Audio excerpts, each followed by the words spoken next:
السلام علیکم ورحمۃ اللہ وبرکاتہ۔ شمع رسالت کے پروان و معزز حاجی صاحبان عام طور پر حجاج کرام حج تمتع کرتے ہیں، تو آئیے ہم تمتع کے بارے میں شارٹ میں جانکاری لے لیتے ہیں، اجمالی اس کا خاکہ لے لیتے ہیں۔ حج تمتع میں یہ ہوتا ہے کہ ہم اپنے یہاں سے، اپنے وطن سے عمرے کا احرام باندھ کر نکلتے ہیں اور مکہ مکرمہ پہنچ کر عمرہ کر کے ہم احرام کو کھول دیتے ہیں۔ پھر 8 ذی الحجہ کو مینا جانے سے پہلے ہم دوبارہ احرام باندھتے ہیں، لیکن یہ احرام حج کی نیت سے باندھتے ہیں، اور پھر 8 تاریخ کو مینا میں، 9 تاریخ کو عرفات میں، پھر واپس 10 تاریخ کو مینا واپس آنے سے پہلے 10ویں شب مزدلفہ میں گزارتے ہیں۔ 10 تاریخ کو آ کر مینا میں بڑے شیطان کی رمی کرتے ہیں، اس کے بعد قربانی کرتے ہیں، اس کے بعد حلق کرتے ہیں، پھر احرام اتار کر واپس مکہ مکرمہ آتے ہیں اور طواف زیارت کرتے ہیں۔ اب ان چیزوں میں کون کون سی چیزیں فرض ہیں اور کون کون سی چیزیں واجب ہیں، ان کو ہم مختصراً سمجھ لیتے ہیں۔ عمرے میں احرام عمرہ شرط ہے، طواف جو عمرے کا ہے وہ فرض ہے، سعی واجب ہے، اور حلق یا تقصیر کرنا یہ واجب ہے۔ تو اتنی چیزیں آپ کرتے ہیں جن کے واجبات اور فرائض آپ نے سمجھ لیے، یہ عمرے کی بات ہوئی۔ اس کے بعد جب حج کا احرام باندھیں گے تو احرام حج جو ہوگا، جو 8 ذی الحجہ سے پہلے آپ باندھیں گے یا 8 ذی الحجہ کو باندھ کر مینا جائیں گے، تو یہ بھی ایک شرط ہے۔ پھر وقوف عرفہ جو ہے 9 تاریخ کو جو وقوف کرنا ہے، یہ حج کی جان ہے، یہ فرض ہے، اور یہ بہت بڑا فرض ہے جس کے بغیر حج اس سال کسی صورت میں ہو نہیں سکتا۔ پھر وقوف مزدلفہ جو 10 تاریخ کی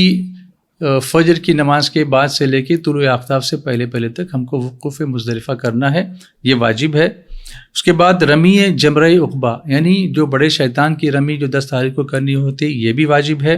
پھر قربانی کرنا واجب ہے، اس کے بعد حلق یا تقصیر کرنا واجب ہے۔ یہ ہونے کے بعد ہم مکہ مکرمہ آئیں گے اور ایک فرض اور ادا کریں گے، وہ ہوگا طواف زیارہ، جس کو طواف فرض بھی کہتے ہیں یا جس کو طواف افاضہ بھی کہتے ہیں۔ پھر اس کے بعد ہم سعی کریں گے، جو سعی کرنی واجب ہے، لیکن اس سعی کے لیے ایک طریقہ یہ بھی ہو سکتا ہے کہ ہم 8 تاریخ کو مینا جانے سے پہلے 7 تاریخ کو حج کا احرام باندھ لیں، اور حج کا احرام باندھ کر ایک نفلی طواف رمل اور استباء یعنی کندھا کھلا رکھنے کے ساتھ ہم 7 چکر خانہ کعبہ کے کر لیں، نفلی طواف کر لیں، مقام ابراہیم کی 2 رکعت نماز پڑھ کے ہم سعی کے لیے جائیں۔ اس وقت سعی جو کریں گے اس میں ہم